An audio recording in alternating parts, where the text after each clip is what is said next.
Quantas vezes a gente já ouviu falar do termo bipolar, né? Falando que alguém é bipolar, que eu tô bipolar hoje, que eu mudei de ideias muitas vezes, que eu mudei o meu humor muitas vezes.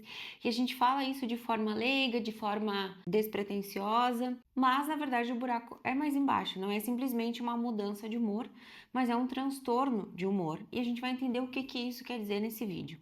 A gente vai entender não só a estrutura, né, de um transtorno, por que ele é tão impactante, por que ele é mais sério que uma simples mudança de humor, como também eu vou te dar os sinais da bipolaridade. A gente vai entender o tipo 1, tipo 2, enfim. Vamos falar tudo sobre bipolaridade. Meu nome é Julia Von Wurb, eu sou psicóloga há mais de 10 anos, já acompanhei vários casos de bipolaridade, também estou sempre aprendendo e o que eu vou compartilhar aqui é teoria com bastante da minha experiência, bastante insight de toda essa trajetória. Então, primeiro, já vamos deixar claro que a bipolaridade não é só uma mudança de humor, né? Senão todo adolescente seria bipolar, toda mulher de TPM seria bipolar, pessoa que briga no trânsito seria bipolar, e isso não é bem assim. Então vamos lá para a teoria. Então a bipolaridade é um transtorno de humor caracterizado por episódios distintos de hipomania, de mania e de depressão. Então a palavra aqui chave é episódios. Não são essas mudanças repentinas, mas são períodos ali significativos na vida daquele sujeito. Então, às vezes, essa pessoa ela vai se apresentar, pode ser que tu estejas até observando, e no final desse vídeo eu até vou deixar algumas referências de filmes, livros, que tu pode consultar para ter uma noção. Então, aquela pessoa ela vai se apresentar, podendo se apresentar ali no episódio de hipomania, super expansivo, super confiante, às vezes colocando em risco, e é por um período de tempo, mas também na história dessa pessoa vai ter um histórico ali de ter passado por um momento de depressão grave, um momento de down, vamos dizer assim. Aquela pessoa que por um momento estava ali super confiante também vai ter na trajetória da sua vida aquele momento que se sentiu um fracasso total, se sentia horrível para baixo, não gostava de si mesmo. Então é uma diferença assim que não é uma simples alteração de humor, mas é uma avalanche ali de mudança. Então, no cérebro de uma pessoa bipolar não é só o humor que muda, mas muitas questões neurológicas. Durante a mania, aquele cérebro ele vai ser mais acelerado, vai ter pensamentos rápidos, necessidade reduzida de sono, uma energia excessiva, um comportamento de risco e já na depressão tudo desacelera. Pensamento lento, uma fadiga extrema, cansaço, uma dificuldade imensa de concentração. Então, essas são características dos episódios. Como se o cérebro tivesse dois estilos de funcionamento, né? Ele tá ali num turbo, super rápido, fazendo muitas coisas, até se colocando em risco, e no outro ele tá em modo de economia total, não consegue tomar decisões nem cuidar do básico. E aqui a gente vai entrar nesse conceito de que existem dois tipos de bipolaridade. E na bipolaridade tipo 1, a gente tem que ter um episódio de mania. E essa mania não é uma pessoa pra cima, não é só isso, é algo tão forte que muitas vezes as pessoas são internadas por estar demais, por estar incontrolável a situação. E pode ter alteração da consciência, delírio, alucinação, comportamento de risco extremo. Então começa às vezes, né, as pessoas achando que é uma pessoa muito legal, muito expansiva, muito extrovertida, mas aí vai virando algo assim, ó, que ninguém consegue controlar mais. É tipo uma pessoa que vende algo importante, compra passagem para viajar, se envolve ali num gasto excessivo, compra um monte de coisa, algo extremamente que as pessoas ficam com medo ali do que está acontecendo, das situações que ela se coloca. Às vezes ela vai colocar em situação de risco, num carro, né, desgovernado, ou nessas compras muito loucas, ou drogas, sexo, enfim, vai ter ali um comportamento de risco bem significativo. E para ser mania, esse comportamento ele precisa durar 7 dias, ou qualquer duração se tiver ali hospitalização. E aí a gente pode colocar aqui também para a gente observar que precisa ter pelo menos três desses sintomas, tá? Autoestima inflada, necessidade reduzida do sono, fala acelerada, pensamento acelerado, distração, agitação psicomotora ou envolvimento em atividade de risco. Já na tipo 2, são episódios de hipomania e episódios de depressão, vai ser alternados esse tipo de bipolaridade. E uma hipomania é uma mania, só que não tão extrema. E no final do vídeo eu vou deixar ali uma referência de uma série que vai fazer tu entender melhor isso. O que é uma hipomania? O que é uma mania, né? Porque às vezes a gente não consegue ter esse parâmetro por não ter alguém por perto, ou por imaginar que não seja tudo isso que a gente está falando, mas eu vou deixar lá no final do vídeo algumas referências. Então, nessa hipomania mais light, vamos dizer assim, a pessoa ela fica mais produtiva, ela tem uma necessidade reduzida do sono, ela fica mais sociável com o normal e tudo isso ela ainda consegue funcionar, né? Aí nesse momento várias pessoas vão dizer, né, eu já tive hipomania, já saí fazendo compra, tem a compra que eu esqueci de falar, mas é uma compra que ela não faria, ela acabar fazendo mais compras e tal. Não, já tive esses momentos, mas a gente precisa ter o episódio depressivo, tá? Porque isso vem esse processo ali, mas vem seguido ali de um episódio depressivo, às vezes bem grave. Então, às vezes, a pessoa até meio que já sabe que ela tá desse jeito, que depois vem na conta, vamos dizer assim. E isso pode causar até um desconhecimento até de um profissional, às vezes, que pega aquele paciente que tá bem, que tá produzindo, né, que tá feliz, e às vezes não tem essa percepção de que pode ter alguma coisa ali de um episódio anterior de, né, ter passado ali por uma depressão. Então, esse episódio tipo 2 ele tem um pouquinho desse perigo, né? Porque a pessoa ela não vai procurar ajuda quando tá passando por episódio de hipomania, né? Então, ela vai procurar ajuda nesse momento da depressão. E aí, quando ela tá apresentando ali uma hipomania, a gente acha que ela tá bem, que ela tá respondendo bem ao tratamento e tal, e aí pode ter essa confusão. Como é que a gente vai diferenciar? E, um é mais grave que o outro? Não é bem isso, os dois são graves. Só que o tipo 1, ele é meio que impossível de ignorar, porque a mania, ela é muito evidente. Então, o tipo 1 é difícil de tu ignorar, mas o tipo 2, ele tem todas essas nuances que a gente tá comentando. Até o tipo 2, ele vai demorar muito mais para ser diagnosticado. Às vezes, por 10 anos a pessoa vai demorar ali para ter um bom diagnóstico. E daí é isso aí, né? É essa complicação. Então, vamos ver os sinais já pra gente já ir conhecendo. Esses sinais que eu vou passar de início são sinais que poucas pessoas conseguem perceber, porque é bem no início, são sutis.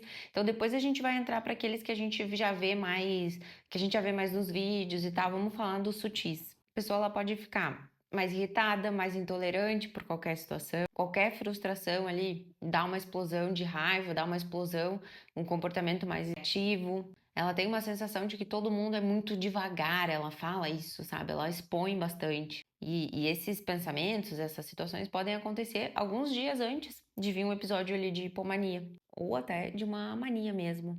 Aí os sinais físicos já começa aquela redução do sono, e é uma redução do sono que é importante frisar, a pessoa não tem necessidade daquele sono, ela dorme pouco e ela tá super bem. Então, é uma redução do sono diferente daquela pessoa que dorme pouco e vai estar reclamando que dormiu pouco. Vai ter uma fala mais acelerada, vai ter um aumento ali do desejo sexual, ela vai ter uma agitação psicomotora, uma hiperatividade motora, vamos dizer assim. E cognitivamente, ele vai ser aquela pessoa que vai ter fuga de ideias. Tá falando tanta coisa que atropela e vai ter fuga de ideias. Pula de um assunto para o outro, não dá nem tempo da outra pessoa absorver, ela já sai falando, porque ela vai ter dificuldade de se concentrar nesses pensamentos. A mente vai estar muito rápida, a boca nem consegue acompanhar. E ela vai apresentar uma ideia de grandiosidade de si mesmo, dos seus projetos, do que ela está fazendo. E não é um paciente que vai chegar e dizer, nossa, estou com pensamento acelerado, não consigo focar em nada. Ela vai gostar disso tudo. Ela vai se sentir confiante, se sentir poderoso, poderosa, como se ela... E ela até pode chegar a dizer que ela tá pensando coisas que ninguém consegue pensar, que ela tá tendo acesso a conhecimentos que ninguém tem, que ela tá entendendo coisas que ninguém tem. Mas a gente vai perceber que não consegue focar alguma coisa em uma coisa só. E aí já a depressão na bipolaridade, ela é um pouquinho diferente de uma depressão normal, vamos dizer assim, porque ela vai ser mais grave. Ela pode apresentar alguns sintomas psicóticos, que é uma alucinação, imaginar coisas, alguma coisa mais psicótica. Pode ter ideação suicida e aqueles sintomas, né, de pouco sono e também de hiperfagia, né, de comer mais ou menos. É comum a pessoa também falar que ela tá tendo sentimento de vazio e na depressão, às vezes é uma tristeza, né, com significado e tudo, mas na bipolaridade, às vezes vem com um vazio mesmo. Às vezes essa pessoa não tem nem acesso a outras emoções. É um vazio, assim, que nada, é um nada, uma coisa meio complicada. Eu não quero usar o termo, assim, mas meio sem vida por dentro. E aí a gente tem um episódio bem complicado, que é um episódio misto. Ele já é, né, cheio de nuances, assim, esse transtorno, mas tem um episódio misto que a pessoa oscila, né, entre uma mania e uma depressão. Aí tu imagina o risco, né, porque ao mesmo tempo que ela tem a energia da mania, ela vai ter ali os pensamentos da depressão, então isso é bem perigoso. porque né, tem um risco bem grande. É uma bagunça emocional. Imagina a pessoa tá ali com muita energia, mas ao mesmo tempo ali com a depressão e ela quer se mexer, ela quer fazer, é perigosíssimo. Então, para a gente esclarecer também que a bipolaridade ela tem um fator genético bem importante. Não tem a culpa dos pais, culpa da pessoa, preguiça, enfim, é um componente genético bem importante. Às vezes tem casos na família, é importante tu ficar de olho. Se um dos pais tem bipolaridade, a chance dos filhos ter é de 15 a 30%. Se ambos os pais têm, aí já sobe de 50% a 75%. E a gente vai ter mudanças estruturais ali no cérebro, que eu não vou citar os nomes específicos, mas a gente vai ter sim mudanças estruturais nesse cérebro. E falando de neurotransmissor, então a gente vai ter aqueles neurotransmissores de dopamina, serotonina, noradrenalina afetados e os medicamentos vêm para fazer uma regulação desses neurotransmissores. Então é por isso que o tratamento ele utilizado um estabilizador de humor, porque ele vai estabilizar esses neurotransmissores. Tá, mas é só genética? Claro que os nossos fatores ambientais vão contribuir bastante para ativar ou não, né? Para ser gatilho ou não de uma situação. Então, às vezes, a pessoa tem um ambiente ali que é bastante comprometedor, né? E a gente vai ter que fazer também uma modulação desse ambiente para não ser um ambiente que vai piorar a situação. E falando já do ambiente, né? Acontece que tem situações que são as ativadoras, né, que ativou ali um episódio de bipolaridade. Tem situações que podem ser gatilhos. Estresse muito grande, pessoas fazendo vestibular, o uso de uma substância, pode acarretar, né? Às vezes a pessoa nunca teve ali, nunca apresentou a bipolaridade, mas tem uma situação de estresse crônico, alguma coisa que deixa a pessoa muito estressada, o uso de substância que faz ativar essa bipolaridade. E se tem coisas que podem piorar, também tem coisas que podem ajudar, né? Podem proteger, que a gente chama de fatores protetivos, como um sono regular, exercício físico, relacionamento estável, tratamento bem feito e principalmente, né, o reconhecimento desses sinais precoces e a manutenção do tratamento, para a gente estar sempre ali meio que de olho e controlando os riscos. Porque não sei se é novidade para você que está nesse vídeo, mas a bipolaridade ela não tem cura, né? Mas ela tem o tratamento e a gente busca que não seja só o do medicamento, né? Que seja o tratamento psicológico, que seja o tratamento como um todo, integrando ali outras modalidades, porque esse estilo de vida, o suporte familiar, tudo isso vai contribuir ali para a manutenção do tratamento. Mas o tratamento medicamentoso, então a gente vai ter o estabilizador de humor, anticonvulsivante, antipsicótico, aí vai do teu psiquiatra ver qual abordagem que ele vai tomar. E falando também de medicação, acontece de a pessoa começar a fazer o tratamento e acabar parando no meio. Isso é um risco bem grande, porque o medicamento psiquiátrico, ele tem uma funcionalidade ali, ele às vezes vai modular um neurotransmissor, enfim, o caminho que ele vai utilizar para fazer o efeito, nem sempre, quer dizer, na maioria das vezes demora tempo porque é um processo ali de modulação de um neurotransmissor. E aí se tu tira, vai dar um rebote, vamos dizer assim.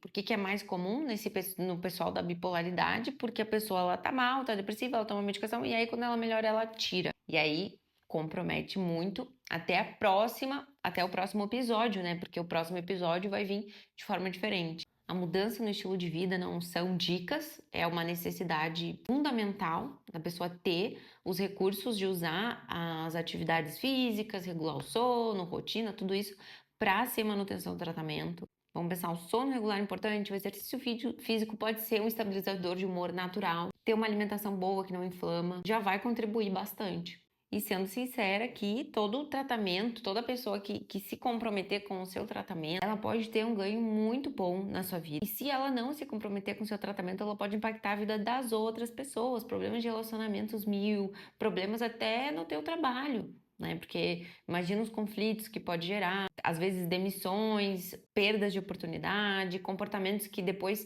que passa, vamos dizer, uma hipomania, tu nem aprovaria. Então, se tu se identificou com isso, é interessante que tu procure ajuda. E a referência que eu vou deixar, eu pesquisei umas referências de coisas que eu não assisti, mas o que eu assisti, que exemplifica bastante a fase de mania, foi a série que é SPIN. Vou deixar aqui a fotinho, que mostra ali a menina que estava com o tratamento, daí ela para de tomar medicação por causa de uma situação, e aí vocês vêem na série tudo o que acaba acontecendo. E eu acabei pesquisando outras referências, vou deixar aqui, eu não assisti, mas tá ali fazendo referências à bipolaridade, eu acredito que vai agregar. E um livro que eu li no início ali da minha formação, também vou deixar aqui, e também mostra ali como uma pessoa com uma bipolaridade intensa, com mania, como é que ela viveu e como é que ela passou pelas fases de mania, como é que eram as medicações, como é que ela reagia, enfim, essas referências eu vou deixar aqui, acredito que vai agregar muito. Beijo e até o nosso próximo vídeo.